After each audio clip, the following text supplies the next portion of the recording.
Hello. इस lecture में मैं बात करूंगा मैक्सवेल्स इक्वेशंस के बारे में। सो मैक्सवेल्स इक्वेशंस इलेक्ट्रिक फील्ड और मैग्नेटिक फील्ड से रिलेटेड चार इक्वेशंस हैं जो आपने पहले भी देखी हुई हैं, लेकिन अब उनको एक जगह पे हम कंबाइन कर रहे हैं। चार फंडामेंटल इक्वेशंस, फंडामेंटल मतलब जो कि हमेशा करेक्ट है इलेक्ट्रिक फील्ड और मैग्नेटिक फील्ड के लिए। तो देखते हैं चार इक्वेशंस क्या क्या है। देखो, फर्स्ट इक्वेशन आपकी है Gauss's law for electric field. तो गॉसेस लॉ आपने पहले भी देखा है। इसमें क्या होता है, integration of E vector dot ds vector, यानी कि टोटल इलेक्ट्रिक फ्लक्स किसी भी क्लोज सरफेस से अगर हम लें तो उसकी वैल्यू आ जाती है equal to charge enclosed Q enclosed divide by epsilon naught. ठीक है, तो ये इक्वेशन आपको बता रही है टोटल इलेक्ट्रिक फ्लक्स एक क्लोज सरफेस से। इसको हम गॉसेस लॉ बोलते हैं इलेक्ट्रिक फील्ड की। ऐसे ही एक गॉसेस लॉ की स्टेटमेंट हम लिख सकते हैं मैग्नेटिक फील्ड के लिए, integration of B vector dot ds vector. तो टोटल मैग्नेटिक फ्लक्स निकालें अगर एक क्लोज सरफेस से, वो हमेशा जीरो आएगा। तो उसका रीजन आप लोग समझ रहे होंगे, क्योंकि इलेक्ट्रोस्टैटिक्स में हम लोग जानते हैं कि आपके पास अलग अलग टाइप के चार्जेस हैं, negative charges, positive charges. Negative charges अलग से एग्जिस्ट कर सकते हैं, पॉजिटिव चार्जेस अलग से एग्जिस्ट कर सकते हैं। तो अब यहाँ पे भी जैसे ऊपर आपका है ना charge enclosed bye epsilon naught, ऐसे यहाँ पे भी ऐसे ही सिमिलर इक्वेशन एक आना चाहिए। यहाँ पे भी आपका आना चाहिए कुछ मैग्नेटिक चार्ज एनक्लोज्ड। जैसे ऊपर इलेक्ट्रिक चार्ज था, यहाँ पे आना चाहिए था मैग्नेटिक चार्ज एनक्लोज्ड। किंतु परंतु हम लोग जानते हैं कि मैग्नेटिक चार्ज कभी भी एक टाइप का नहीं आता है ना, मतलब मोनोपोल्स, मोनोपोल्स जो एग्जिस्ट नहीं करते। मैग्नेटिक चार्ज या मैग्नेटिक मोनोपोल मतलब नॉर्थ या साउथ। तो ऐसा नहीं होगा किसी भी क्लोज सरफेस के अंदर कि केवल नॉर्थ है या फिर केवल साउथ है। आपके पास हमेशा मैग्नेटिक चार्जेस या मैग्नेटिक पोल्स जब भी आएंगे तो नॉर्थ और साउथ एक साथ ही आएंगे। यानी कि ओवरऑल अगर हम देखें मैग्नेटिक चार्ज, तो हमेशा नॉर्थ और साउथ एक दूसरे को कैंसिल कर रहे होंगे। तो एक सरफेस के अंदर मैग्नेटिक चार्ज इंक्लोज हमेशा जीरो आने वाला है। एक चीज यहाँ से नोटिस करो कि अगर integration of B vector dot ds vector zero है, यानी कि फ्लक्स जीरो है मैग्नेटिक फील्ड का, इसका ये मतलब नहीं है कि मैग्नेटिक फील्ड जीरो है। ठीक है, कभी कभी बच्चे इससे गलत समझ लेते हैं। इसका इंटीग्रेशन जीरो है। दैट डज नॉट मीन कि हर जगह पे मैग्नेटिक फील्ड भी जीरो होना चाहिए। इसका केवल ये मतलब है कि अगर कोई भी क्लोज सरफेस हम लें तो उसमें जितनी भी मैग्नेटिक फील्ड लाइंस एंटर कर रही होंगी उतनी ही एग्जिट भी कर रही होंगी। ये मत सोचिएगा कि मैग्नेटिक फील्ड हो ही नहीं सकता इस। अच्छा, अब इसके बाद फैराडेज लॉ, ये तो हो गया आपका एरिया के ऊपर इंटीग्रेशन इलेक्ट्रिक फील्ड और मैग्नेटिक फील्ड का, जिससे हम फ्लक्स निकालते हैं। नेक्स्ट लाइन इंटीग्रेशन की बात करते हैं, मतलब कि किसी लूप के ऊपर, क्लोज पाथ के ऊपर इंटीग्रेशन की बात करें। तो इलेक्ट्रिक फील्ड के लिए आपको पता है Faraday's law, integration of E vector dot dl vector किसी भी क्लोज पाथ में अगर हम करते हैं तो that is equal to minus of d phi B by D t, negative of rate of change of magnetic flux. ये हो गया इलेक्ट्रिक फील्ड के लिए इंटीग्रेशन किसी क्लोज पाथ पे। मैग्नेटिक फील्ड के लिए इंटीग्रेशन किसी क्लोज पाथ पे हम ऑलरेडी देख चुके हैं, एम्पियर्स लॉ अब हम करेक्ट कर चुके हैं। तो integration of B vector dot dl vector, अब इसमें दो टर्म्स आने जो अभी हमने लास्ट लेक्चर में देखा था, equal to mu naught into, एक तो आपका आएगा कंडक्शन करंट वाला टर्म प्लस दूसरा आएगा डिस्प्लेसमेंट करंट वाला term epsilon naught into d phi E by D t. इसको बोलते हैं एम्पियर्स। ठीक है, तो ये चारों इक्वेशंस के कॉम्बिनेशन के कलेक्शन को मैक्सवेल्स इक्वेशंस बोलते हैं। फर्स्ट दो जो है आपकी, फर्स्ट और सेकंड जो है वो है गॉसेस लॉ, यानी कि इलेक्ट्रिक फ्लक्स और मैग्नेटिक फ्लक्स की इक्वेशन एक क्लोज सरफेस से। थर्ड और फोर्थ जो है वो क्लोज लूप पे इंटीग्रेशन है, लाइन इंटीग्रेशन है इलेक्ट्रिक फील्ड और मैग्नेटिक फील्ड का। तो थर्ड वाली आपकी फैराडेज लॉ और फोर्थ वाली एम्पियर्स लॉ। अब ये जो इक्वेशन ना, इनमें आप देखेंगे काफी सिमेट्री है। जैसे कि यहाँ पे तुम थर्ड और फोर्थ को देखो, थर्ड इक्वेशन में राइट हैंड साइड पे minus D five V by D T है, rate of change of magnetic flux है। फोर्थ इक्वेशन में राइट हैंड साइड पे rate of change of electric flux वाला टर्म आ रहा है, लेकिन एक ये कंडक्शन करंट वाला टर्म भी आ रहा है वायर के अंदर या फ्लो ऑफ चार्जेस की वजह से कंडक्शन करंट वाला टर्म भी है यहाँ। ऐसे ही फर्स्ट और सेकंड में अगर देखें तो लेफ्ट हैंड साइड तो ठीक है, दोनों में फ्लक्स की बात हो रही है, लेकिन राइट हैंड साइड पे अगर हम देखें तो गॉसेस लॉ इलेक्ट्रिक फील्ड के लिए जहां हमने अप्लाई किया है वहां पे राइट हैंड साइड में charge enclose by epsilon naught आ रहा है, लेकिन मैग्नेटिक फील्ड के लिए जैसे मैंने बोला मैग्नेटिक मोनोपोल्स अकेले एग्जिस्ट नहीं करते हैं, तो हमेशा मैग्नेटिक चार्ज टोटल 0 होने वाला है, नॉर्थ और साउथ कैंसिल करके। ये इक्वेशंस एकदम ही सिमेट्रिकल हो जाएंगी अगर हम इनको अप्लाई करें ऐसी जगह पे जहां पे कि कोई चार्जेस नहीं है और कोई वायर नहीं, यानी कि जहां पे कोई चार्जेस नहीं है और कोई कंडक्शन करंट नहीं है। मतलब एज एन एग्जांपल अगर हम इसको वैक्यूम में अप्लाई करें, हम जानते हैं इलेक्ट्रोमैग्नेटिक वेव्स जो है वैक्यूम में ट्रैवल कर सकती हैं, ठीक है, तो मैक्सवेल ने इन्हें इनिशियली वैक्यूम में अप्लाई करके ही सॉल्व किया था। अगर तुम वैक्यूम में अप्लाई करोगे ना तो क्या हो जाएगा, ये जो आपका टर्म है चार्ज एनक्लोज वाला 0 हो जाएगा, ठीक है, जहां पे कोई मटेरियल नहीं है, कोई चार्ज नहीं है, कोई वायर नहीं है। साथ ही ये कंडक्शन करंट वाला भी टर्म तुम्हारा वैक्यूम में 0 हो जाएगा। वही मैं नेक्स्ट लिख रहा हूँ, देखो मैक्सवेल्स इक्वेशंस इन वैक्यूम। इसमें क्या होगा, देखो इक्वेशंस एकदम सिमेट्रिकल हो जाएंगी।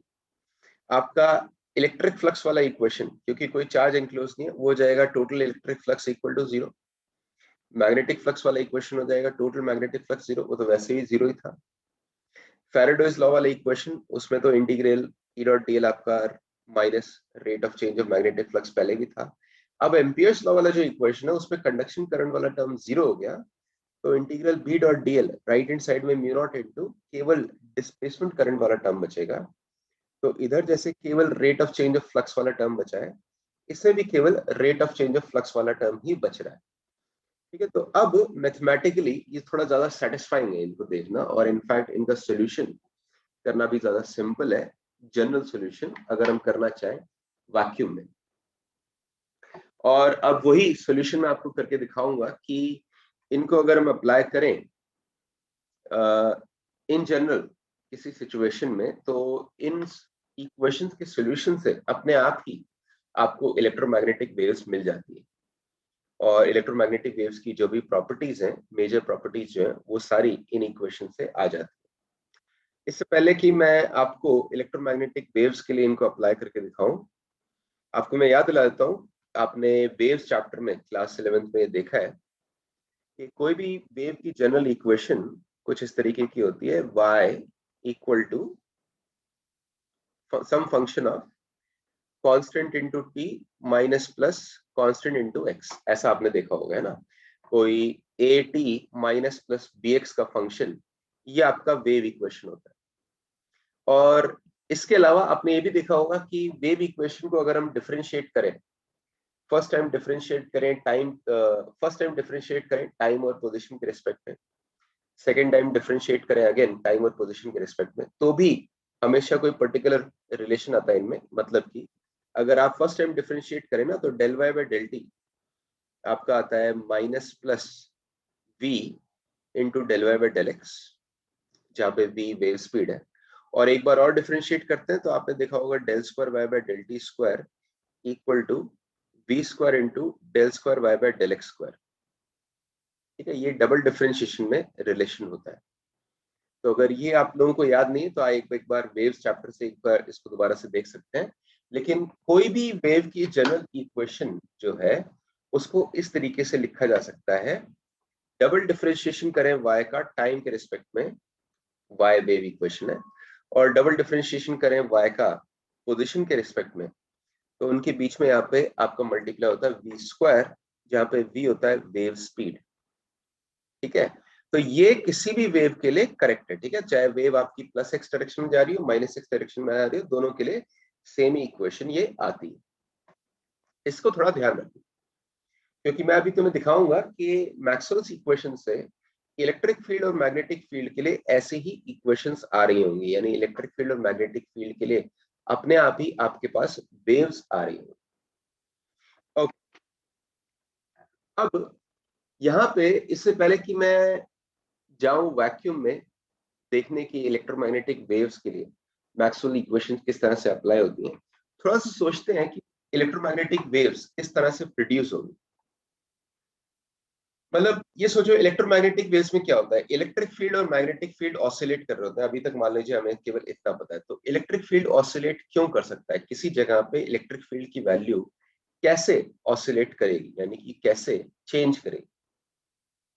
मैं उसका एक एग्जांपल आपको दे रहा हूँ, और इनफैक्ट ये काफी इंपॉर्टेंट एग्जांपल है।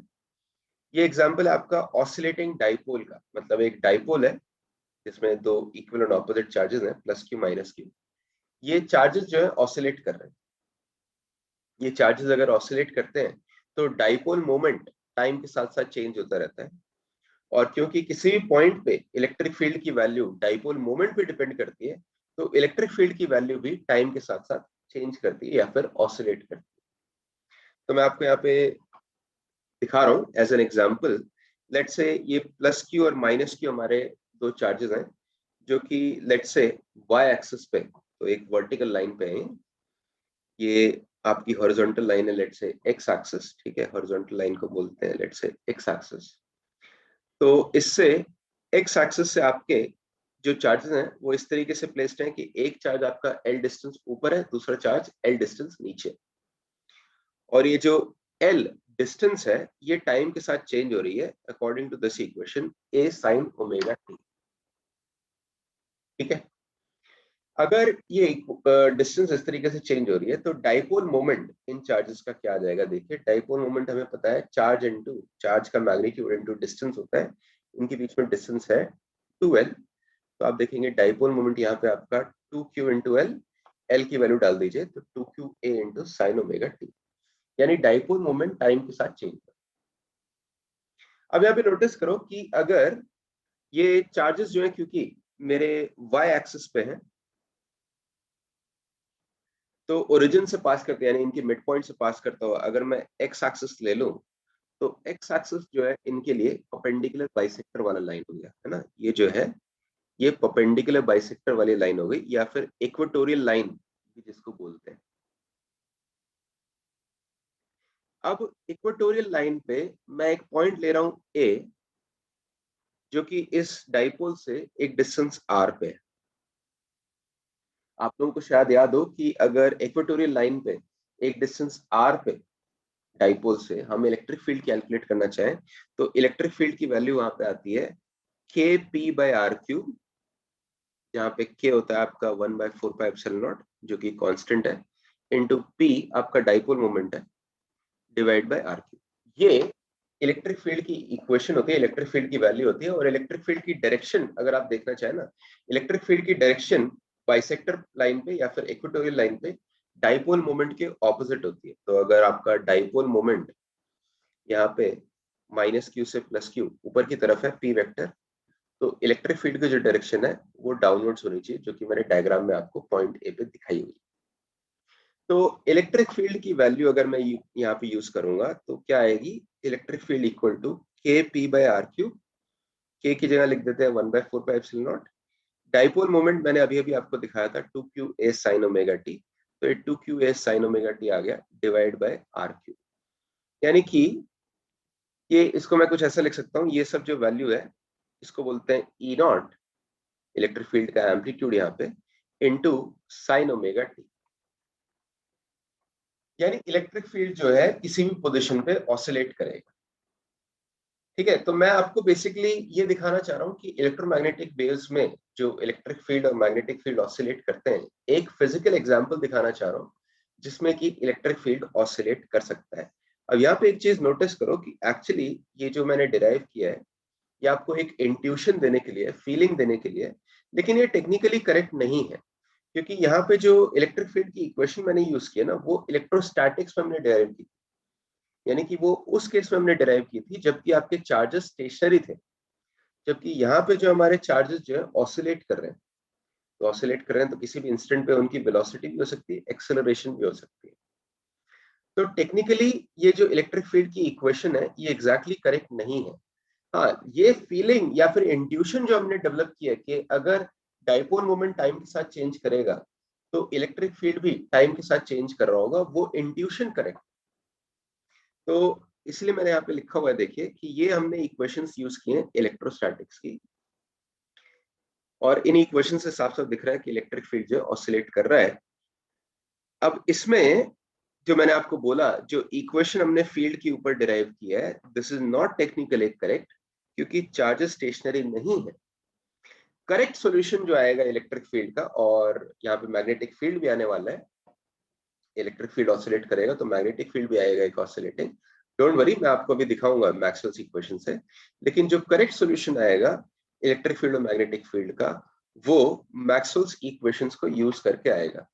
यहाँ पे देखिए, जब भी ये इस चैप्टर में हम इस चीज की बात करते हैं ना, तो बच्चों को मतलब ये इंट्यूशन डेवलप करना बहुत मुश्किल होता है, बिकॉज इससे पहले आपने कहीं भी ऐसा सिचुएशन नहीं देखा है जबकि आप एक्सेलरेटेड चार्जेस के लिए इलेक्ट्रिक फील्ड और मैग्नेटिक फील्ड की वैल्यूज को सॉल्व कर रहे हो। ठीक है, किसी भी चैप्टर में ऐसा कोई सिचुएशन है ही नहीं।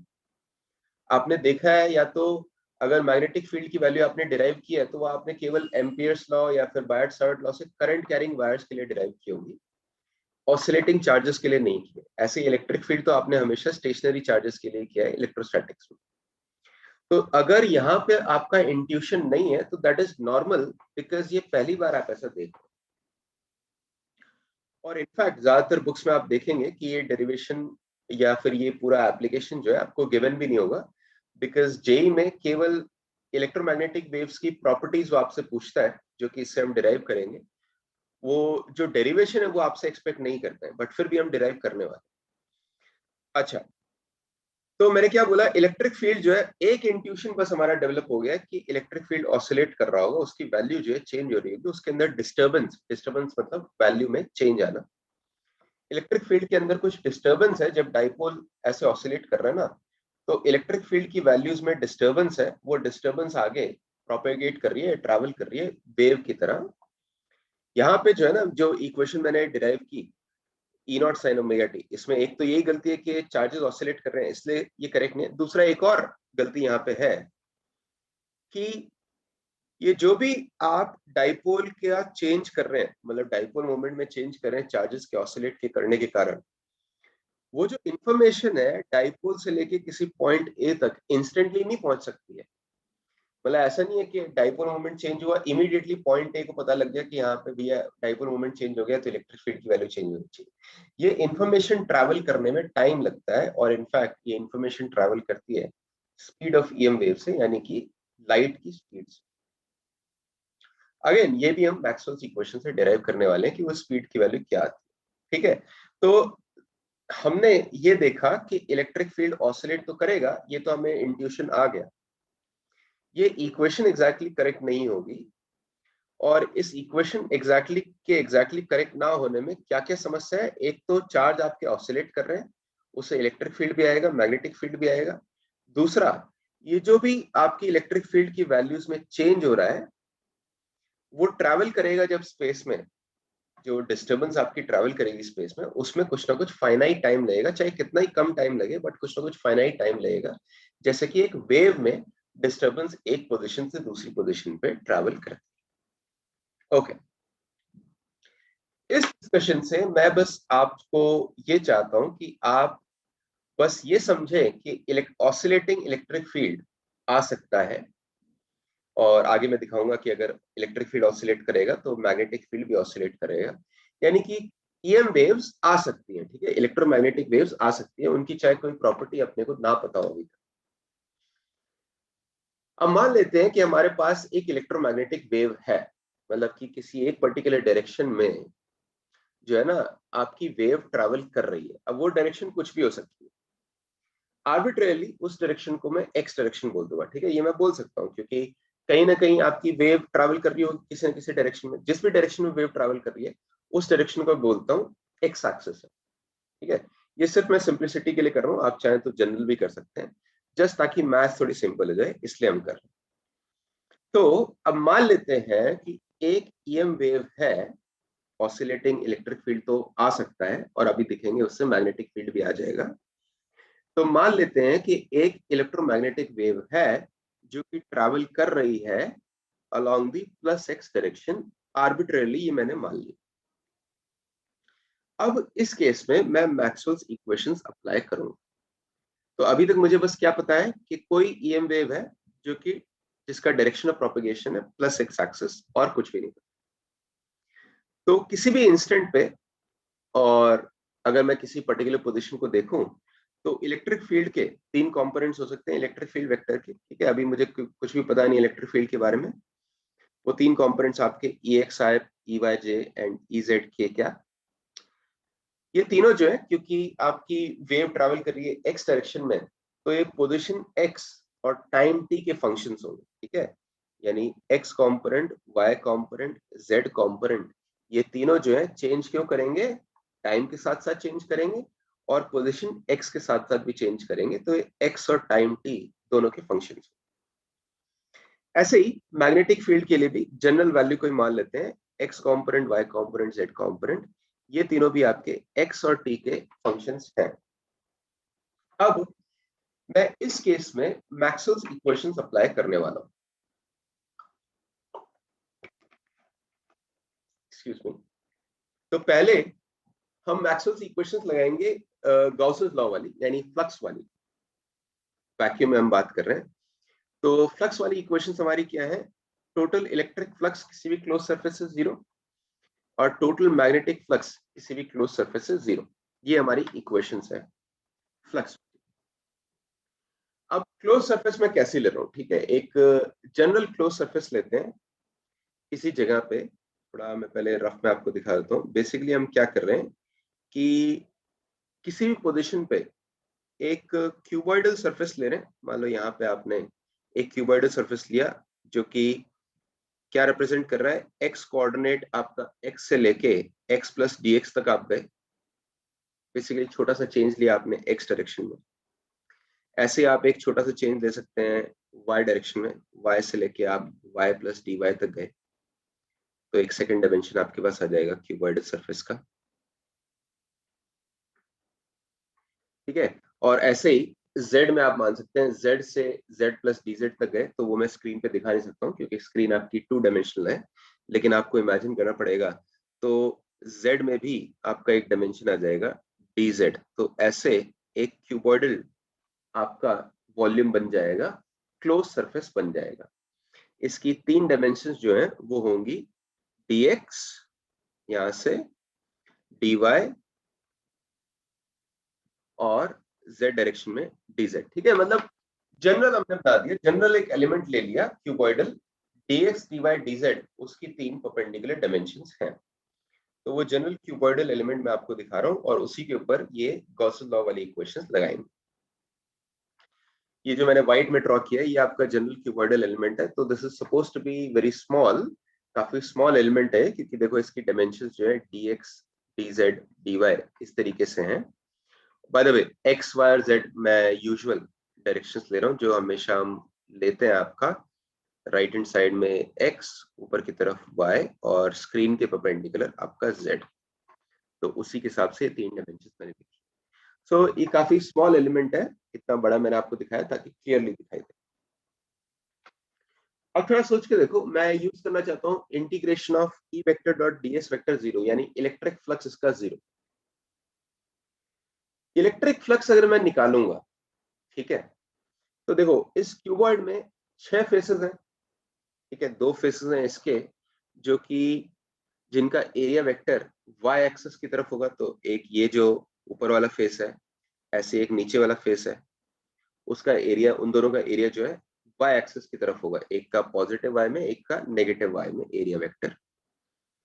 ऐसे ही 2 इसके फेसेस हैं जिनका एरिया वेक्टर जो है एक्स डायरेक्शन की तरफ होगा, पॉजिटिव एक्स और नेगेटिव एक्स। 2 फेसेस का एरिया जो है जेड डायरेक्शन में होगा, पॉजिटिव जेड और नेगेटिव जेड। अब मैं आपको क्या बोल रहा हूं, क्योंकि हमने डायरेक्शन ऑफ प्रोपगेशन दिया था एक्स डायरेक्शन में, इसका मतलब कि इलेक्ट्रिक फील्ड के 3 कंपोनेंट्स तो हो सकते हैं, ऐसे मैग्नेटिक फील्ड के भी 3 कंपोनेंट्स हो सकते हैं, लेकिन ये जो इलेक्ट्रिक फील्ड के 3 कंपोनेंट्स हैं ये एक्स और टाइम के फंक्शन है। अब मैं किसी एक इंस्टेंट पे निकाल रहा हूँ ये फ्लक्स, तो टाइम तो मेरा फिक्स्ड है। ठीक है, टी तो मेरा फिक्स्ड हो गया। लेकिन यहाँ से मैं क्या बता रहा हूँ तुम्हें कि इलेक्ट्रिक फील्ड जो है, अब अगर टी फिक्स्ड हो गया है, तो केवल एक्स के साथ चेंज हो सकते हैं तीनों कंपोनेंट। एक्स कंपोनेंट भी एक्स के साथ ही चेंज हो सकता है, वाई कंपोनेंट भी केवल एक्स के साथ चेंज हो सकता है, और जेड कंपोनेंट भी केवल एक्स के साथ चेंज हो सकता है। मेरा मतलब ये है जब एक्स कोऑर्डिनेट को चेंज करोगे ना, यानी डायरेक्शन ऑफ प्रोपगेशन में आप आगे जाएंगे, तभी ये कंपोनेंट्स चेंज हो रहे हैं किसी एक इंस्टेंट पे। इसका मतलब अगर आप फ्लक्स निकालें उन दोनों फेसेस से जो कि जिनका एरिया वेक्टर वाई एक्सिस के अलोंग है, यानी कि ये ऊपर वाला फेस इधर और ऐसे ही एक ये नीचे वाला फेस होगा, इन दोनों पे फ्लक्स हो जाएगा आपका 0। क्योंकि नोटिस करो कि इन दोनों पे जो फ्लक्स आएगा वो इलेक्ट्रिक फील्ड के वाई कंपोनेंट की वजह से आने वाला है, ई वाई। ठीक है, ऊपर वाली सरफेस का जो एरिया वेक्टर है वो ऊपर की तरफ होगा पॉजिटिव वाई डायरेक्शन में, और उसका एरिया का वैल्यू होगा dx इंटू dz। ऐसे ही नीचे वाली जो सरफेस है उसका एरिया वेक्टर जो है इनटू द प्लेन होगा, सॉरी ऊपर की तरफ होगा, ऊपर की तरफ नहीं, मेरा मतलब था वो क्योंकि आउटवर्ड नॉर्मल है ना, तो उसका एरिया वेक्टर जो है डाउनवर्ड्स होगा, तो उसका एरिया वेक्टर हम ऐसे दिखा देते हैं अगेन dx इंटू dz। तो मेरा मतलब ये है कि यहाँ पे नीचे वाली सरफेस पे आपका फ्लक्स आ जाएगा इसका नेगेटिव, जबकि ऊपर वाली सरफेस पे इसका फ्लक्स आ जाएगा पॉजिटिव। लेकिन ये एग्जैक्टली एक दूसरे को कैंसिल करेंगे, क्योंकि ऊपर वाली सरफेस पे जैसे जैसे एक्स कोऑर्डिनेट का वेरिएशन हो रहा है, एग्जैक्टली वैसा ही वेरिएशन नीचे वाली सरफेस पे भी हो रहा है। ठीक है, तो अब इन सरफेस पे कोई पॉइंट आपने यहाँ पे ऊपर लिया ना, वैसे ही एक पॉइंट नीचे भी होगा, जो फ्लक्स ऊपर वाली सरफेस पे पॉजिटिव आ रहा होगा वैसे ही फ्लक्स नीचे वाली सरफेस पे नेगेटिव आ रहा होगा। एग्जैक्टली एक दूसरे को कैंसिल कर रहे होंगे वो। ठीक है, क्योंकि एग्जैक्टली जो variation x direction x coordinate का ऊपर वाली सरफेस पे, वैसा ही वेरिएशन नीचे वाली सरफेस पे। और याद रखिए कि इलेक्ट्रिक फील्ड के कंपोनेंट जो है केवल एक्स कोऑर्डिनेट के साथ ही चेंज हो रहे हैं, डायरेक्शन ऑफ प्रोपगेशन के अलोंग ही चेंज हो रहे हैं। इनफैक्ट ये सेम लॉजिक आप यूज करेंगे मैग्नेटिक फ्लक्स में भी। जब आप मैग्नेटिक फ्लक्स की इक्वेशन लगाना चाहेंगे ना इस कीवर्ड पे, तो भी आप रियलाइज करेंगे कि मैग्नेटिक फ्लक्स आपका जिस सरफेस का एरिया वेक्टर वाई डायरेक्शन में, उस पे डेफिनेटली ऊपर और नीचे एग्जैक्टली कैंसिल होने वाला है। आई होप आप लोग समझ रहे होंगे कि सेम लॉजिक है उन दोनों सरफेस के लिए जिनका एरिया वेक्टर जेड एक्सिस के अलोंग है, यानी पीछे ये जो आपका फेस है, पीछे वाला, सबसे पीछे वाला, और एक सबसे सामने वाला, एकदम सामने वाला। सामने वाला जो है उसका area vector plus Z direction में होगा, पीछे वाले का area vector minus Z direction में होगा। इन दोनों पे फ्लक्स आएगा जेड कंपोनेंट की वजह से इलेक्ट्रिक फील्ड के, तो पीछे से भी आपका जेड कंपोनेंट के कारण, यहाँ पे भी जेड कंपोनेंट के कारण। लेकिन ये दोनों एग्जैक्टली एक दूसरे को कैंसिल करेंगे because area vector opposite direction में हो गए। और जैसा एक्स का वेरिएशन आगे वाली फेस पे है, वैसा ही एक्स का वेरिएशन पीछे वाले फेस पे भी होगा। तो कोई पॉइंट तुमने लिया आगे वाले फेस पे, उसके कॉरेस्पॉन्डिंग एक पॉइंट पीछे वाले फेस पे भी आएगा, जिन दोनों का फ्लक्स, मतलब उस पॉइंट के अराउंड जो छोटा सा एरिया है, उन दोनों पॉइंट्स के अराउंड जो छोटा सा एरिया होगा, वहां पे फ्लक्स जो है एग्जैक्टली एक दूसरे को कैंसिल कर रहा होगा। आगे वाली सरफेस पे पॉजिटिव अगर, तो पीछे वाले पे नेगेटिव। सेम मैग्नेटिक फील्ड के लिए, मैग्नेटिक फील्ड के लिए भी ये जो दोनों फेसेस है, इनका फ्लक्स जो है एग्जैक्टली एक दूसरे को कैंसिल करने वाला है। मेरा मतलब यहाँ पे ये है कि इससे आपको पता लग जाना चाहिए कि फ्लक्स एक्चुअली अपने को बस, फ्लक्स की चिंता अपने को करनी है केवल उन दोनों फेसेस के लिए जो कि वाईजेड प्लेन में है और उनका एरिया वेक्टर एक्स एक्सिस के अलाउंग है। तो ये जो दो आपके फेसेस है ना, एक इधर वाईजेड प्लेन की पैरेलल फेस और पीछे वाईजेड प्लेन की पैरेलल जो फेस है, आगे वाला जो है इसका एरिया वेक्टर होगा प्लस एक्स डायरेक्शन में और एरिया की वैल्यू होगी डी वाई डी जेड। मैं लिख देता हूँ इसको d y d z i cap. पीछे वाला जो फेस है उसका नेगेटिव एक्स डायरेक्शन में होगा, उसका एरिया वेक्टर है minus d y d z i cap. यहाँ पे इन दोनों फेसेस पे अगर हम फ्लक्स देखें तो देखिए कैसा आएगा। पहली बात, ये दोनों फेसेस जो है, जो मैंने शेड किया अभी ग्रीन में, ये वाईजेड प्लेन के पैरेलल है, यानी इन दोनों फेसेस पे एक्स कोऑर्डिनेट की वैल्यू कांस्टेंट है। मतलब कि पीछे वाला ये जो फेस लें, इस पे कोई एक एक्स कोऑर्डिनेट है, आगे वाला फेस लें उस पे एक्स, कोई एक एक्स कोऑर्डिनेट है। ठीक है, लेकिन पूरे फेस पे, अगर एक फेस पे देख रहे हैं तो एक फेस पे हर जगह x की वैल्यू सेम रहेगी, यानी कि इलेक्ट्रिक फील्ड की वैल्यू भी एक फेस पे सेम रहेगी। इलेक्ट्रिक फील्ड केवल x कोऑर्डिनेट के साथ चेंज कर रहा हूं। तो पीछे वाले फेस पे मान लेता हूं मैं x कोऑर्डिनेट जो है इलेक्ट्रिक फील्ड का वो है Ex, y और z की वजह से तो आने नहीं वाला, क्योंकि y और z कंपोनेंट जो है इसके परपेंडिकुलर है एरिया वेक्टर के। और आगे वाले फेस पे, क्योंकि अब यहां से मान लीजिए आप x से x प्लस डी पे आए हैं, तो x कोऑर्डिनेट क्योंकि थोड़ा चेंज हो गया, तो इलेक्ट्रिक फील्ड में थोड़ा चेंज आया होगा। तो आगे वाले फेस पे इलेक्ट्रिक फील्ड ले लेते हैं Ex प्लस एक थोड़ा सा चेंज। तो अब यहाँ पे फ्लक्स कितना आने वाला है देखो, यहाँ पे दोनों को मल्टीप्लाई कर दीजिए, इलेक्ट्रिक फील्ड और एरिया को, पीछे भी इलेक्ट्रिक फील्ड और एरिया को मल्टीप्लाई कर दीजिए, डॉट प्रोडक्ट लेना है ना। आगे पॉजिटिव आ रहा है, पीछे नेगेटिव आ रहा है, तो टोटल देखो आपका कितना आ जाएगा। आगे आपका आ जाएगा पॉजिटिव ये वाला, पीछे आपका आ जाएगा नेगेटिव ये वाला। टोटल इलेक्ट्रिक फ्लक्स जीरो होना चाहिए, तो राइट हैंड साइड कर देते हैं जीरो। आप इसे नोटिस करेंगे Ex माइनस Ex तो जीरो हो जाएगा, आपके पास बचेगा Dex यहाँ से इंटू dy dz, क्योंकि dy और dz आपके जीरो नहीं है, हमने क्यूबॉइड का कोई फाइनाइट एरिया लिया हुआ है, यानी dy फाइनाइट है, dz भी फाइनाइट है, तो dy dz को भी आप हटा सकते हैं, यानी कि यहां से आपके पास आ रहा है Dex जीरो।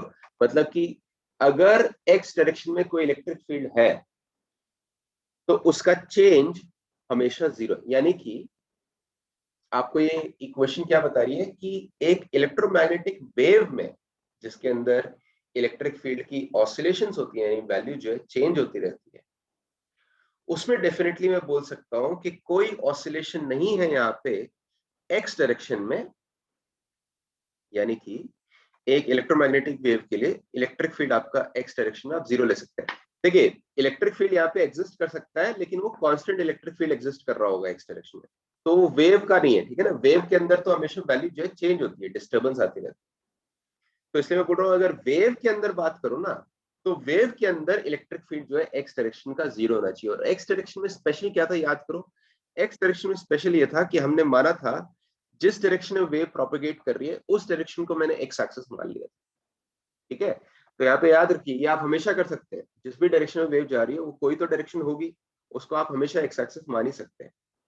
तो यहाँ से आप कोई जनरलिटी लूज नहीं कर रहे हैं, ये कंप्लीटली जनरल रिजल्ट है। मतलब इस रिजल्ट को हम कैसे इंटरप्रेट करेंगे कि जिस डायरेक्शन में आपकी वेव प्रोपेगेट कर रही है उस डायरेक्शन में कोई इलेक्ट्रिक फील्ड नहीं आएगा वेव के अंदर। अगर कोई इलेक्ट्रिक फील्ड उस डायरेक्शन में होगा तो वो कांस्टेंट हो सकता है, यानी वो वेव का पार्ट नहीं है। और सेम क्योंकि मैथ्स यहाँ पे आपकी आएगी फ्लक्स फॉर मैग्नेटिक फील्ड के लिए, पूरा मैथ्स आपका सेम होगा, सारा लॉजिक एकदम सेम होगा, तो सेम इक्वेशन या सेम वैल्यू आप मैग्नेटिक फील्ड के लिए बोल सकते हैं कि मैग्नेटिक फील्ड का भी एक्स कंपोनेंट वेव में जीरो होगा।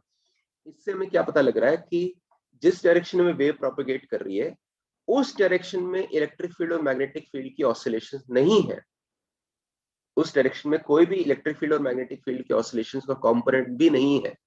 यानी कि ये जो वेव्स हैं, ईएम वेव्स हैं, ये डेफिनेटली ट्रांसवर्स वेव्स होनी चाहिए, जिस डायरेक्शन में वेव प्रोपेगेट कर रही है उसके परपेंडिकुलर ही आपका मैग्नेटिक फील्ड और इलेक्ट्रिक फील्ड का ऑसिलेशन हो सकता है, ठीक है। यही मैंने देखिए नीचे लिखा हुआ है, इसका मतलब ये है कि इलेक्ट्रिक मैग्नेटिक वेव जो है वो आपकी ट्रांसवर्स वेव्स होनी चाहिए, यानी ऑसिलेशंस जो आ रही हैं इलेक्ट्रिक फील्ड और मैग्नेटिक फील्ड में वो नॉर्मल होने चाहिए to the direction of propagation, यानी परपेंडिकुलर होने चाहिए to the direction of propagation. अब एक्स डायरेक्शन में हमने डायरेक्शन ऑफ प्रोपेगेशन माना है, एक्स डायरेक्शन के परपेंडिकुलर इनफाइनाइट डायरेक्शंस पॉसिबल है, ठीक है ना। एक्स के परपेंडिकुलर इनफाइनाइट डायरेक्शंस हो सकती हैं, वाई जेड प्लेन में आप कोई भी डायरेक्शन लेंगे वो एक्स के परपेंडिकुलर ही आएगी। तो इलेक्ट्रिक फील्ड उन इनफाइनाइट डायरेक्शंस में से कोई सी एक डायरेक्शन में होगा। अब जिस डायरेक्शन में वेव ट्रैवल कर रही थी उसको मैंने आर्बिट्रेरली बोल दिया था एक्स एक्सिस। मैं ऐसा कर सकता हूं, कोई तो डायरेक्शन होगी उसको बोलते हैं एक्स एक्सिस। इलेक्ट्रिक फील्ड जो है इस एक्स एक्सिस से परपेंडिकुलर किसी डायरेक्शन में है, मान लो कोई भी डायरेक्शन ये वाला, आर्बिट्रेरली मैं इसको बोल देता हूँ वाई एक्सिस, ठीक है। अगेन ये सिर्फ मैथ्स में सिंप्लिसिटी के लिए, लेकिन क्योंकि देखो वाई एक्सिस और एक्स एक्सिस एक दूसरे के परपेंडिकुलर होते हैं ना, तो ये कंडीशन तो हम सेटिस्फाई कर रहे हैं।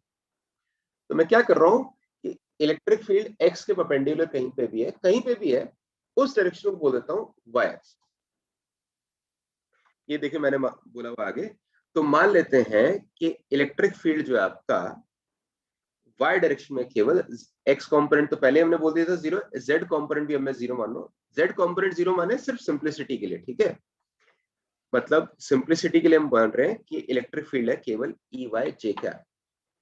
Electric field direction of propagation के परपेंडिकुलर कहीं होगा, जहां पे भी है उस डायरेक्शन को मैं बाय एक्सिस बोल रहा हूं। अगेन ये मैथ्स को तो सिंपल कर रहा है, लेकिन अभी भी हमारा जो डेरिवेशन चल रहा है, ये जो भी हम मैथमेटिकल एनालिसिस कर रहे हैं, ये कंप्लीटली जनरल है। आप हमेशा ऐसा बोल सकते हैं, ठीक है।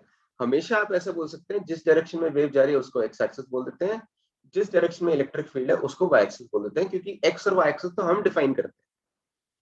तो इलेक्ट्रिक फील्ड को डायरेक्शन को मैंने बोल दिया वाई एक्सिस। मैग्नेटिक फील्ड के बारे में मुझे ये पता है कि एक्स कंपोनेंट उसका 0 है, ये नहीं पता कि उसकी डायरेक्शन कहां पे है।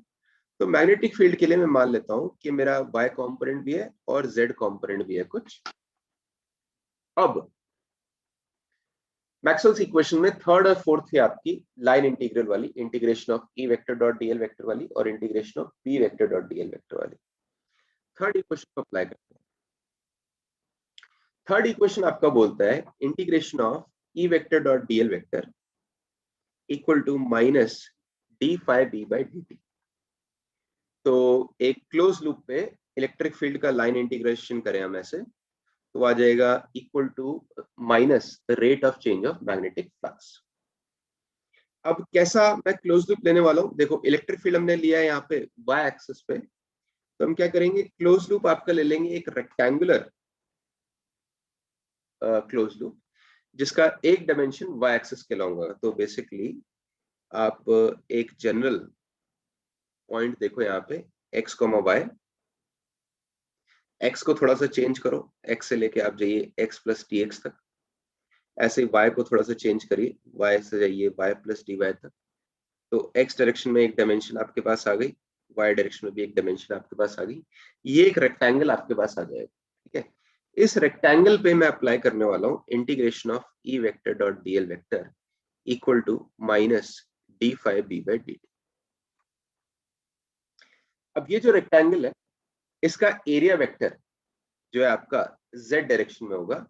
तो एरिया वेक्टर को लिख देते हैं यहाँ पे z डायरेक्शन में, उसकी वैल्यू आएगी dx dy z डायरेक्शन का यूनिट वेक्टर k का। तो यानी कि फ्लक्स जो आएगा मैग्नेटिक फ्लक्स, वो केवल z कंपोनेंट की वजह से आने वाला है। z डायरेक्शन में आपका मैग्नेटिक फील्ड था कुछ dz, ठीक है। तो ये थोड़ा सा, ताकि आपको क्लियरली दिख जाए, ये रेक्टेंगल जो है मैं थोड़ा सा यहाँ पे बड़ा करके ड्रॉ कर रहा हूँ, so that you can see it clearly. ये था मेरा dx dy। तो मैं बोल रहा था कि एरिया वेक्टर इसका है z डायरेक्शन में dx dy k कैप, और z डायरेक्शन में आपके पास एक मैग्नेटिक फील्ड आपने लिया हुआ है bz k कैप। एक y डायरेक्शन में भी लिया है, लेकिन y डायरेक्शन वाले मैग्नेटिक फील्ड की वजह से यहाँ पे फ्लक्स नहीं आने वाला। अच्छा, मैं अप्लाई करना चाहता था integration of E vector dot dl vector. Electric field कैसा है, इलेक्ट्रिक फील्ड मैंने माना हुआ था बाय डायरेक्शन में, अभी इलेक्ट्रिक फील्ड लिया हुआ था E vector equal to E y j cap, और हम जानते हैं इलेक्ट्रिक फील्ड जो है वो x पोजीशन और टाइम का फंक्शन। तो क्या मानते हैं कि जो इस रेक्टेंगल की लेफ्ट वाली साइड है ना, वहां पे इलेक्ट्रिक फील्ड की कोई वैल्यू मान लेते हैं ई वाई। जब आप राइट वाली साइड पे आए, तो x कोऑर्डिनेट में कुछ चेंज हुआ ना, x कोऑर्डिनेट में अगर कुछ चेंज हुआ है, तो इलेक्ट्रिक फील्ड की वैल्यू में भी कुछ चेंज हुआ होगा। तो इलेक्ट्रिक फील्ड की वैल्यू में कुछ चेंज लेते हैं डी वाई। और ये जो डी वाई है किस लिए आया है, एक्स कोऑर्डिनेट की चेंज की वजह से, टाइम के चेंज की वजह से, है ना। एक पर्टिकुलर इंस्टेंट पे इस रेक्टेंगल को मैं देख रहा हूँ, तो टाइम फिक्स्ड है, चाहे आप लेफ्ट साइड पे राइट साइड पे, टाइम फिक्स्ड है। किसी एक इंस्टेंट पे फैराडेज लॉ वाली इक्वेशन लगा रहे हैं। तो अब अगर मैं इसमें इंटीग्रेशन करूं ई वेक्टर डॉट dl वेक्टर का, क्या आएगा हमारा वो इंटीग्रेशन, जरा सोच के देखते हैं, ठीक है। और इंटीग्रेशन मैं करने वाला हूँ एंटी क्लॉकवाइज इस तरीके से, यानी कि dl वेक्टर की डायरेक्शन हमारी इस तरह से होगी अलग अलग साइड्स पे, ये dl वेक्टर की डायरेक्शन से आपकी, ठीक है। ऐसे क्या होगा, ई vector dot dl vector right hand side वाले साइड से शुरू करते हैं इससे, यहाँ पे आपको दिख रहा होगा इलेक्ट्रिक फील्ड और डीएल वेक्टर दोनों पैरेलल है, तो डॉट प्रोडक्ट पॉजिटिव आ जाएगा, आपके पास आएगा E y plus d y into dl. फिर ऊपर वाली जो साइड है वहां पे आपका डीएल वेक्टर जो है माइनस एक्स एक्सिस में, लेकिन इलेक्ट्रिक फील्ड तो हमारा वाई एक्सिस में है परपेंडिकुलर, तो डॉट प्रोडक्ट उस पर 0 आने वाला है। फिर ये जो लेफ्ट वाला साइड है यहाँ पे देखिए डीएल वेक्टर आपका डाउनवर्ड्स है, इलेक्ट्रिक फील्ड हमारा वाई एक्सिस में अपवर्ड्स है, यानी कि डॉट प्रोडक्ट आ जाएगा माइनस ई वाई डीएल। और अगेन जो सबसे नीचे वाला साइड है वहां पे डीएल वेक्टर आपका एक्स एक्सिस के अलोंग है, तो डॉट प्रोडक्ट हो जाएगा इलेक्ट्रिक फील्ड के साथ 0, तो लास्ट टर्म भी आपकी आ गई 0। और this is equal to Faraday's law के हिसाब से minus d by D t of magnetic flux. अब मैग्नेटिक फ्लक्स क्या होगा, मैग्नेटिक फील्ड का जेड कॉम्पोनेंट यहाँ पे जो कि एरिया वेक्टर के अलोंग है, मल्टीप्लाइड बाय एरिया, एरिया आपका है डीएक्स डी वाई। ठीक है, ये इक्वेशन आपके पास आ जाएगी। तो ये देखिए मैंने नोट्स लिखी हुई है, फिर से यहाँ पे देख लीजिए, मैंने ई वेक्टर डॉट डीएल वेक्टर का इंटीग्रेशन किया है एंटी क्लॉकवाइज। आपका मैग्नेटिक फील्ड का एक जेड कंपोनेंट है, वाई कंपोनेंट की वजह से यहाँ पे फ्लक्स नहीं आ रहा है। इस वाली साइड पे आपका आएगा पॉजिटिव, लेफ्ट वाली साइड पे आपका आएगा नेगेटिव, क्योंकि हम एंटी क्लॉकवाइज इंटीग्रेशन कर रहे हैं, तो राइट वाली साइड पे डी वाई आपको लेना ऊपर की तरफ, लेफ्ट वाली साइड पे डी वाई आपको लेना नीचे की तरफ। और this is equal to electric field और लेंथ का डॉट प्रोडक्ट, तो ये हो गया। तो राइट हैंड साइड में आपका minus d by D t of magnetic flux में मैग्नेटिक फील्ड का z component multiplied by area, area यहाँ पे इस रेक्टेंगल का डीएक्स डी वाई। अब तो नोटिस करोगे लेफ्ट हैंड साइड में ये E y minus E y 0 हो रहा है, दैट मीन्स आपके पास लेफ्ट हैंड साइड में बच रहा होगा d y into d y. Right hand side में आपके पास एक तो टर्म आ रहा है बीजेड का डिफरेंशिएशन टाइम के साथ, तो बीजेड का डिफरेंशिएशन हम कर रहे हैं टाइम के साथ, del Bz by del t. दूसरा dx इंटू डी वाई इसके साथ मल्टीप्लाई हो रहा है, तो आप देखेंगे यहाँ पे dy भी कैंसिल हो जाएगा।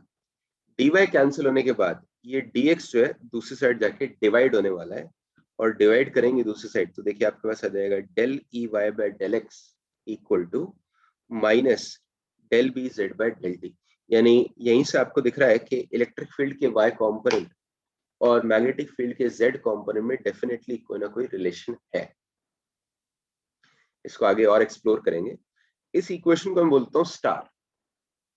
ठीक है, ये इक्वेशन आई थी फैराडेज लॉ से, integration of E vector dot dl vector से। अब ऐसे ही एम्पियर्स लॉ की इक्वेशन लगाते हैं, जिसमें हमें बात करनी होती है integration of B vector dot dl vector. Integration of B vector dot dl vector equal to होता है mu naught epsilon naught d phi E by D t.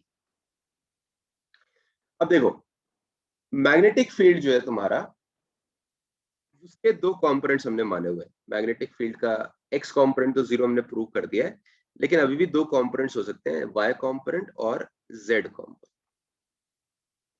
तो वाई कंपोनेंट के लिए अगर तुम इंटीग्रेशन ऐसा करना चाहोगे ना, तो फिर से आप एक्स वाई प्लेन में एक रेक्टेंगल ले लेंगे, जैसा हमने ऊपर लिया था एग्जैक्टली वैसे ही रेक्टेंगल। जैसे ऊपर इलेक्ट्रिक फील्ड के लिए मैंने वेक्टर्स आपको दिखाए थे, वैसे यहाँ पे मैग्नेटिक फील्ड के लिए दिखा रहा हूँ। लेकिन यहाँ पे डिफरेंस क्या होगा, ऊपर आप देखेंगे जब हम फ्लक्स ले रहे थे, मैग्नेटिक फील्ड का फ्लक्स लेना था, मैग्नेटिक फील्ड का एक जेड कंपोनेंट था। यहाँ पे मुझे फ्लक्स लेना है इलेक्ट्रिक फील्ड के कारण, लेकिन इलेक्ट्रिक फील्ड का तो कोई जेड कंपोनेंट है ही नहीं, तो यहाँ पे इलेक्ट्रिक फील्ड का कोई जेड कंपोनेंट आएगा ही नहीं, तो राइट हैंड साइड पे आपका फ्लक्स वाला टर्म, इलेक्ट्रिक फ्लक्स वाला टर्म जो है वो 0 ही आने वाला है।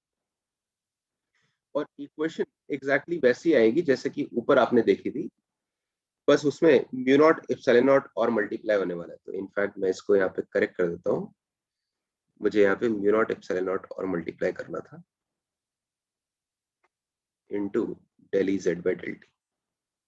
ठीक है, तो ऊपर जो आपने इक्वेशन डिराइव किया ना, देखो ऊपर आपका आया था del E Y by del x, ऐसे यहाँ पे आ जाएगा del B y by del x. इस बार इलेक्ट्रिक फील्ड की जगह मैग्नेटिक फील्ड का इंटीग्रेशन कर रहे हैं लाइन पे।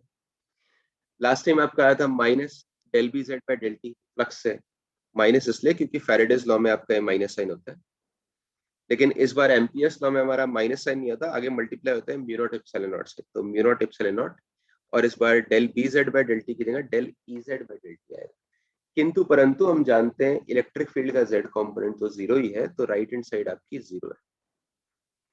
राइट हैंड साइड अगर आपकी 0 है ना, तो उससे आपको मिल जाएगा कि बी वाई, ये जो d B y by d x है, y कंपोनेंट का डिफरेंशिएशन x के साथ 0 है। ठीक है, यानी मैग्नेटिक फील्ड का जो y कंपोनेंट है उसमें कोई ऑसिलेशन नहीं हो सकती है, उसमें कोई वेरिएशन नहीं हो सकती। तो यानी कि अगर जब हम वेव की बात कर रहे हैं जिसमें कि कोई डिस्टर्बेंस ट्रैवल करती है, तो वेव में आपका मैग्नेटिक फील्ड का y कंपोनेंट नहीं आएगा। हो सकता है y डायरेक्शन में कोई मैग्नेटिक फील्ड हो, वो केवल कांस्टेंट मैग्नेटिक फील्ड कोई हो सकता है, वेव का पार्ट वो नहीं होगा। ठीक है, यानी कि कोई भी ऑसिलेशन नहीं है y डायरेक्शन में मैग्नेटिक फील्ड की। यानी कि अगर कोई ईएम वेव आपकी प्रोपेगेट कर रही है एक्स एक्सिस के अलोंग, और ये एक्स एक्सिस हमने इसको आर्बिट्रेरीली चूज किया था, ठीक है, जिस भी डायरेक्शन में मूव कर रही थी उसको आर्बिट्रेरीली हमने एक्स एक्सिस बोल दिया था। अगर उस वेव के लिए आप इलेक्ट्रिक फील्ड को चूज करते हैं वाई डायरेक्शन में, इलेक्ट्रिक फील्ड प्रोपेगेशन डायरेक्शन के परपेंडिकुलर आया था, आर्बिट्रेरीली मैंने बोल दिया उस डायरेक्शन को वाई एक्सिस, तो अपने आप ही देखिए मैक्सवेल्स इक्वेशन से आ गया है कि मैग्नेटिक फील्ड वाई डायरेक्शन में नहीं आएगा, मैग्नेटिक फील्ड का केवल z कंपोनेंट हो सकता है।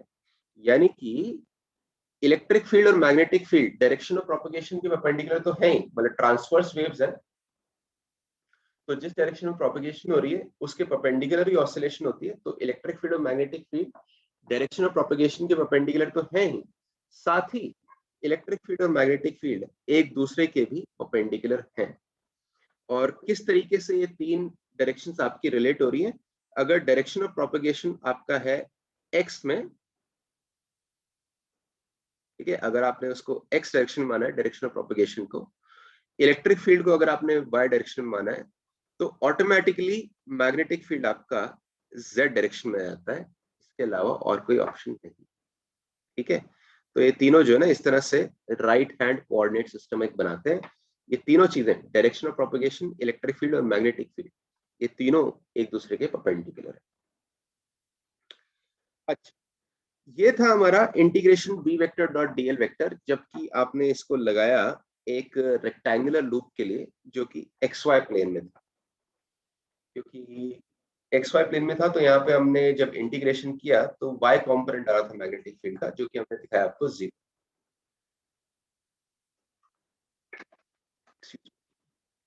अब मैग्नेटिक फील्ड का एक जेड कॉम्पोनेंट है, तो उसको इंटीग्रेशन में इन्वॉल्व करने के लिए रेक्टेंगल की एक साइड जो है आपकी जेड डायरेक्शन के अलोंग होनी चाहिए। तो अब हम क्या करेंगे, एक बार फिर से इस इक्वेशन को लगाएंगे, integration of B vector dot dl vector equal to mu naught epsilon naught d phi E by D t. एक बार फिर से इस इक्वेशन को लगाने वाले हैं, लेकिन इस बार मैं जो रेक्टेंगल सेलेक्ट करूंगा वो होगा आपका एक्स जेड प्लेन में। तो ऐसा है, तो x से x प्लस डी एक्स के बीच में, और z एक्सिस पे z से z प्लस डी जेड के बीच में, इनके बीच में आपका एक रेक्टेंगल आ रहा होगा। ठीक है, तो उस रेक्टेंगल पे इसको अप्लाई करने की कोशिश करते हैं। ये रेक्टेंगल में एक साइड हमारी dx है, दूसरी साइड हमारी dz है।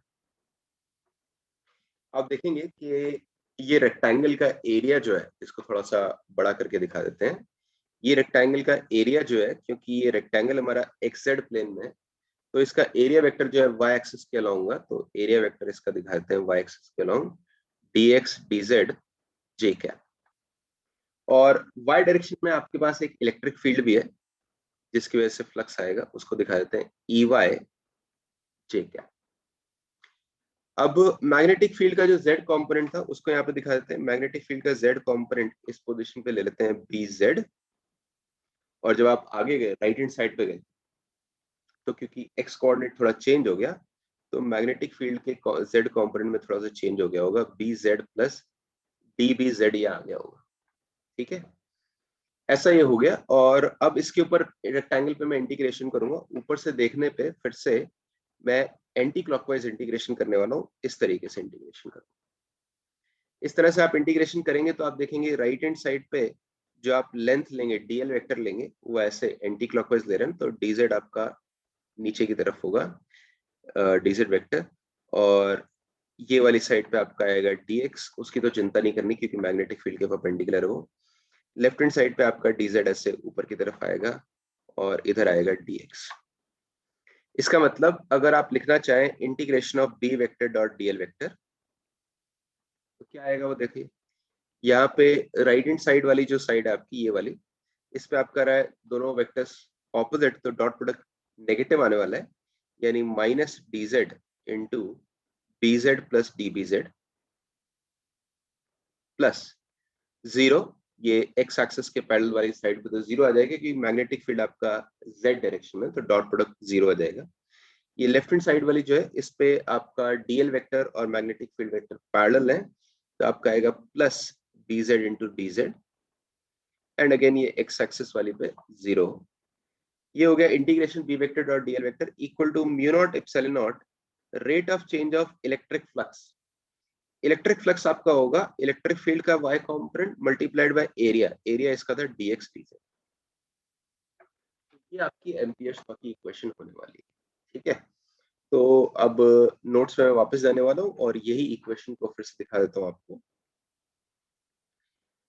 यहाँ पे आप देखिए, ये मैंने लूप आपको दिखाया है, रेक्टेंगुलर लूप जो कि एक्स जेड प्लेन में है। इलेक्ट्रिक फील्ड का y कंपोनेंट है, यहाँ पे इंटीग्रेशन हम कर रहे हैं इसके ऊपर से देखने पे एंटी क्लॉकवाइज डायरेक्शन में। मैग्नेटिक फील्ड आपको दिखाया हुआ है जो कि एक्स कोऑर्डिनेट की जब चेंज हुआ तो मैग्नेटिक फील्ड का जेड कंपोनेंट चेंज हुआ है। तो जैसे मैंने बोला यहाँ पे आपका पॉजिटिव आ रहा है और दूसरी साइड आपका डॉट प्रोडक्ट आ जाएगा negative. This is equal to mu naught epsilon naught differentiation of electric flux. Electric flux है Ey इंटू dx dt। अब तुम देख रहे हो कि लेफ्ट हैंड साइड पे bz माइनस bz आपका जीरो हो रहा है ना, ये bz माइनस bz जीरो हो रहा है। लेफ्ट हैंड साइड पे आपका बच रहा है minus dbz into dz। Right hand side पे आप देखेंगे डिफरेंशिएशन होगा इलेक्ट्रिक फील्ड का टाइम के साथ और उसके साथ मल्टीप्लाइड है dx dz। तो फिर से यहाँ पे एक dx dz dz भी कैंसिल हो जाएगा दोनों साइड से। उससे आप देखेंगे कि जो राइट हैंड साइड पे dx बचा, इस dx को अगर इधर मैं लेफ्ट हैंड साइड पे ले आऊं तो आपके पास आ जाएगा minus del B z by del x equal to mu naught epsilon naught del E y by del t. ठीक है, तो ये आपके पास एक और इक्वेशन आ जाएगी जो कि फिर से अगर आप देखें तो इलेक्ट्रिक फील्ड के y कंपोनेंट और मैग्नेटिक फील्ड के z कंपोनेंट को रिलेट कर रही है। इस इक्वेशन को मैं बोल रहा हूँ डबल स्टार। ठीक है, इससे पहले हमने जब E डॉट डी एल लगाया था तो आपके पास आई थी इक्वेशन स्टार। वो भी इक्वेशन भी आप देख सकते हैं रिलेट कर रही थी इलेक्ट्रिक फील्ड के y कंपोनेंट और मैग्नेटिक फील्ड के z कंपोनेंट को। थोड़ा सा डिफरेंट इक्वेशन था बट वो भी इन्हीं दिनों कंपोनेंट्स को रिलेट कर रही थी। तो अब मैंने क्या कर दिया है, स्टार और डबल स्टार को यहाँ पे एक साथ कंबाइन करके लिख दिया है ताकि आप एक साथ देख पाए कि क्या आपकी इक्वेशंस हैं। इक्वेशंस आपकी हैं, स्टार है del E y by del x equal to minus del B z by del t और डबल स्टार देखिए क्या है, del B z by del x equal to minus mu naught epsilon naught into del E y by del t. और अब मैं आपको दिखाने वाला हूं कि इन दोनों इक्वेशन से एक तो पहली बात ऑटोमेटिकली, पहले तो मैंने शुरुआत में माना था कि कोई वेव है, लेकिन इवन अगर आपको वेव के बारे में नहीं पता है, तो मैंने शुरुआत में माना था कि वेव है एक्स डायरेक्शन में। और अभी तक जैसे जैसे हम मैक्सवेल्स इक्वेशंस अप्लाई करते जा रहे हैं धीरे धीरे वेव्स की प्रॉपर्टीज आपको सामने आ रही है।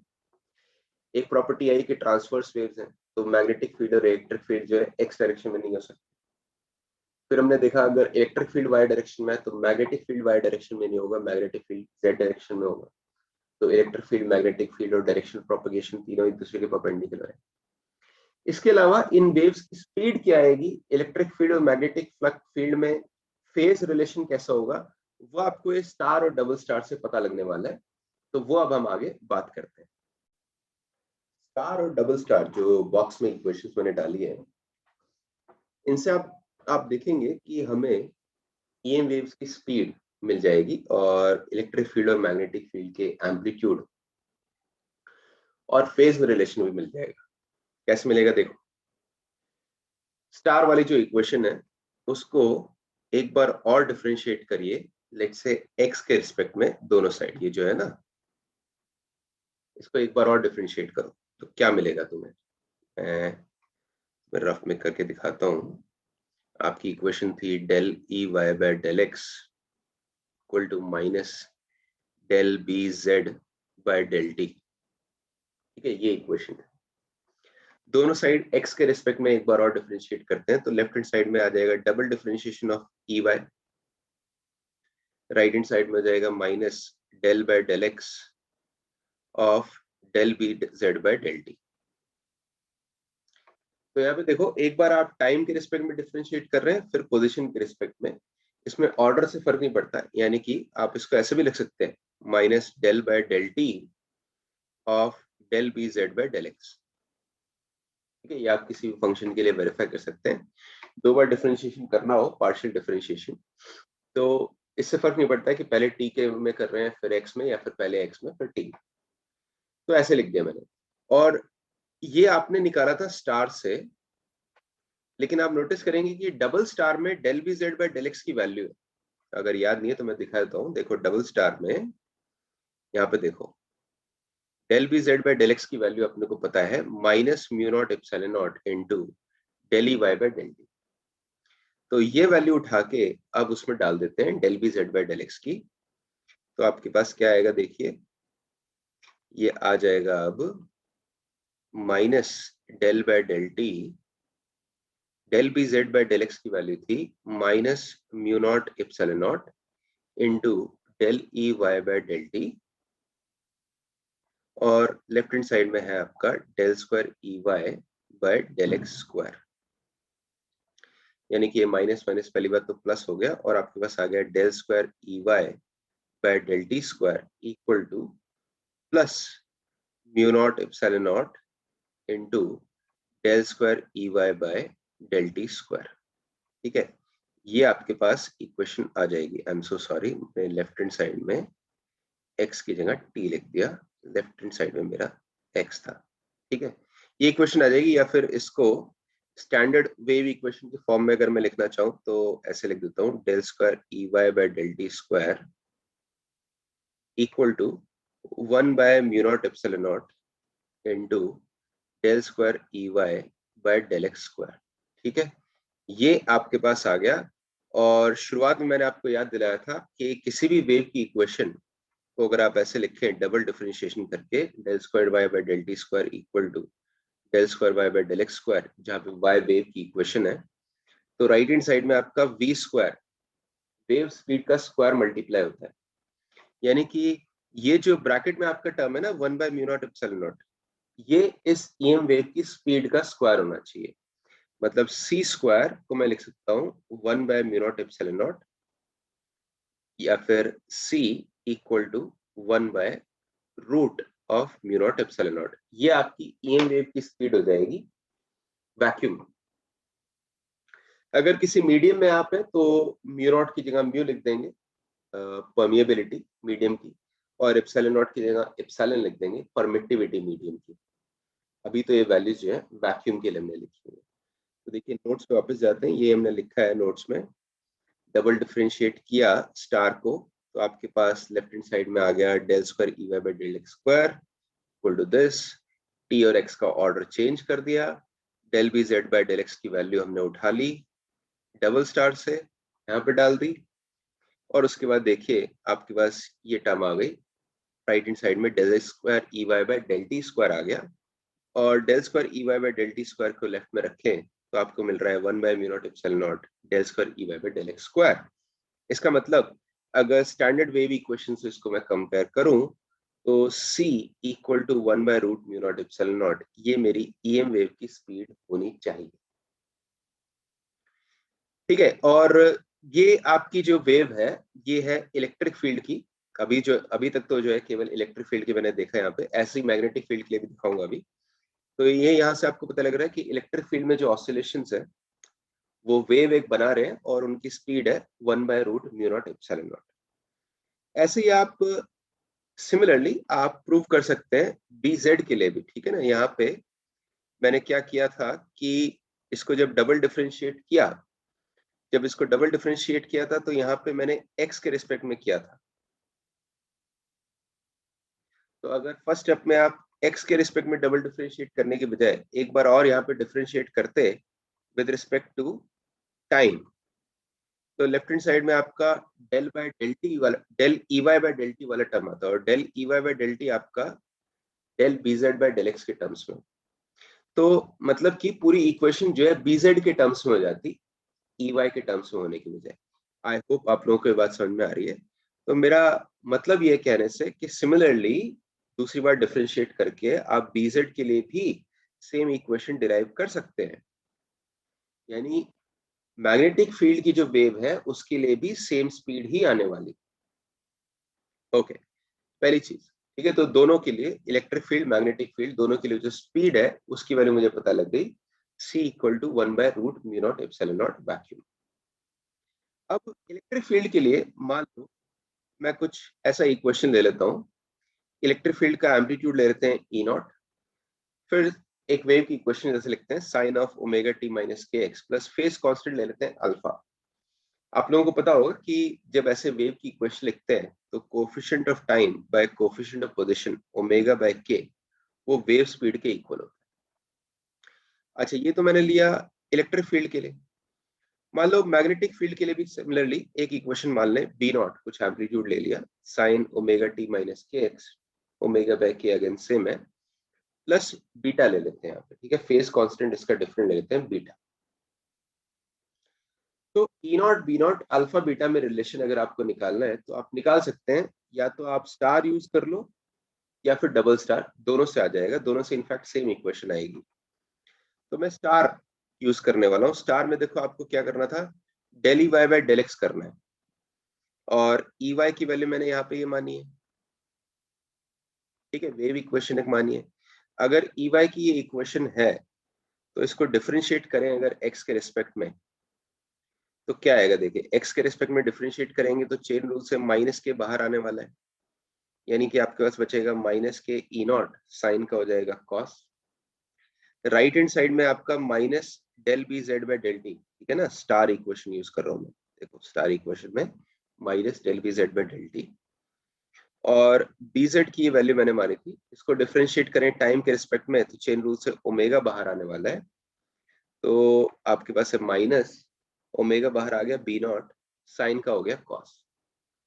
तो पहली चीज तो आप दोनों साइड माइनस साइन को कैंसिल कर सकते हैं, और दूसरी चीज ओमेगा और के है ना यहाँ पे, तो आप यूज कर लो कि ओमेगा बाय के स्पीड ऑफ वेव c होता है, तो उसे देखिए राइट हैंड साइड में आ जाएगा c e naught into cos of this equal to c b naught into cos of this.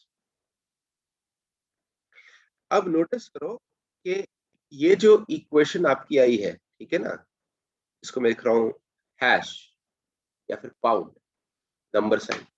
तो ये जो इक्वेशन है ये आपकी ट्रू है किसी भी टाइम पे किसी भी पोजीशन पे, यानी टी और एक्स की किसी भी वैल्यू के लिए ट्रू है।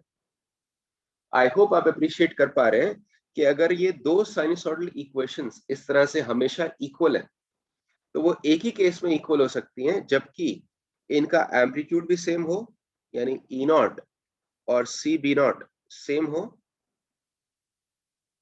और उनका फेज भी हमेशा सेम हो। अगर फेज भी हमेशा सेम होगा तो इसका मतलब अल्फा इक्वल टू बीटा आ जाएगा। मतलब कि यहां से आपको इलेक्ट्रिक फील्ड और मैग्नेटिक फील्ड के एम्पलीट्यूड के बीच में रिलेशन पता लग गया। इलेक्ट्रिक फील्ड का amplitude equal to EM wave का speed c into magnetic field का एम्पलीट्यूड, और दोनों का फेज कांस्टेंट सेम है, यानी दोनों हमेशा सेम फेज में है। अच्छा, ये मैंने निकाला स्टार को यूज करके, जो ऊपर इक्वेशन थी पहली वाली स्टार। इनफैक्ट आप वेरीफाई कर सकते हैं कि डबल स्टार से, ये जो दूसरी वाली है ना डबल स्टार, इससे भी सेम रिलेशन आने वाला है, जो कि मैंने नोट्स में आपको आगे दिखाया हुआ है। ये देखो डबल स्टार से अगर करना चाहते हैं ना, डबल स्टार में ये आपका इक्वेशन था। तो ई वाई और बी जेड की वैल्यूज तो मैं ऊपर एज्यूम कर चुका था, तो इसमें एक को टाइम के रिस्पेक्ट में डिफरेंशिएट करना है, एक को पोजीशन के रिस्पेक्ट में, जो डबल स्टार में अपने को दिया हुआ है, ठीक है। तो वैल्यू सब्स्टिट्यूट करेंगे ना, यहाँ पे आप देख लीजिए मैंने वैल्यूज डाल दी हैं। और फिर से अगर आप यहाँ पे यूज करें कि म्यू नॉट एप्सिलॉन नॉट, तो होगा 1/c² एंड ओमेगा बाय के होगा सी, अगर ये आप यूज कर दें तो आप देखेंगे फिर से आपके पास सेम इक्वेशन आ जाएगी जो अभी ऊपर हमने डिराइव की थी। ठीक है, तो this equation is same as hash, जो ऊपर हैश हमने डिराइव किया था सेम आ गया। यानी चाहे आप स्टार ले या डबल स्टार ले, दोनों ही इक्वेशन से आपको मिल रहा है कि इलेक्ट्रिक फील्ड का amplitude E naught equal to C B naught, electric field का phase equal to magnetic field का फेज, यानी दोनों जो ऑसिलेशंस हैं वो इन फेज हैं। तो यहाँ पे मैक्सवेल्स इक्वेशन को जब हमने अप्लाई किया है ईएम वेव्स के लिए, तो देखो मैक्सवेल्स इक्वेशन से ही क्या क्या आया। पहली चीज ट्रांसवर्स वेव्स, दूसरा direction of propagation, electric field, magnetic field, तीनों म्यूचुअली परपेंडिकुलर, यानी जिस डायरेक्शन में इलेक्ट्रिक फील्ड है उसके परपेंडिकुलर डायरेक्शन में होना चाहिए मैग्नेटिक फील्ड, और दोनों फील्ड्स डायरेक्शन ऑफ प्रोपगेशन के परपेंडिकुलर है। In fact direction of propagation, electric field, magnetic field, ये राइट हैंडेड कोऑर्डिनेट सिस्टम की तरह बनते हैं। यानी डायरेक्शन ऑफ प्रोपगेशन अगर एक्स में है, इलेक्ट्रिक फील्ड अगर वाई में है, तो मैग्नेटिक फील्ड जेड डायरेक्शन में होगा। ये आया। उसके साथ ही ये भी मैक्सवेल्स इक्वेशन से आया कि इलेक्ट्रिक फील्ड और मैग्नेटिक फील्ड के एम्पलीट्यूड में क्या रिलेशन है और उनके फेज में क्या रिलेशन। तो नेक्स्ट लेक्चर में मैं ईएम वेव्स की सारी प्रॉपर्टीज को समराइज करने वाला हूँ, लेकिन डेरिवेशन मैक्सवेल्स इक्वेशन से किस तरीके से होता है ये यहाँ पे फिनिश हुआ। Thank you.